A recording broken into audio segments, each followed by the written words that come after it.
در یک محیط خیلی امن ممکنه یک همچین جنایتی بیفته از طرف یک آدمی که اصلا فکر نمی‌کنید این کار انجام بده، ممکنه اتفاق بیفته.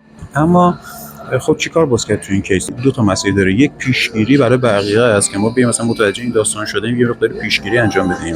یکی از مسائل پیشگیریش هم آموزش‌های جنسی به کودک از وقتی که کودک وارد جامعه میشه، از خانواده‌اش جدا میشه و یه جایی بدون نظارت والدین وقت میگذرونه با جامعه، اونجا باید بچه آگاه بشه که جای خصوصی بدنش که دست میزنن یا باش بازی خاصی انجام میدن، این بچه باید آگاه بشه که داره ازش سوء استفاده میشه و این رو با خانواده‌اش بدونه که با خانواده‌اش میتونه مطرح کنه.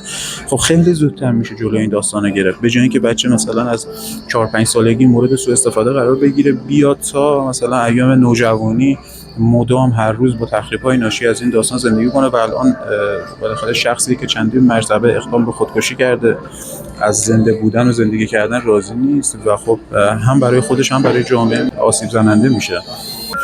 بنابراین در وهله اول به آدم‌ها اعتماد نکنید، خودتون رو و اون بچه رو و اون کودک رو برای اون موقعیت آماده کنید. این بچه بدونه که مثلا آلارم هایی رو بشناسه که اگر این اتفاق افتاد احتمالاً مورد خوبی نیست و باید به خانواده‌اش اطلاع بده.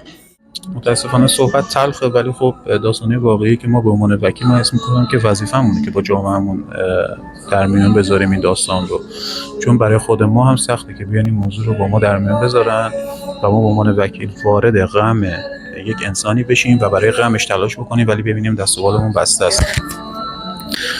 خلاصه که مواظب خودتون اطرافیانتون باشید، انشالله که از هرچی تلخی و غم دور باشید. مواظب خودتون باشید. خدا نگهدار.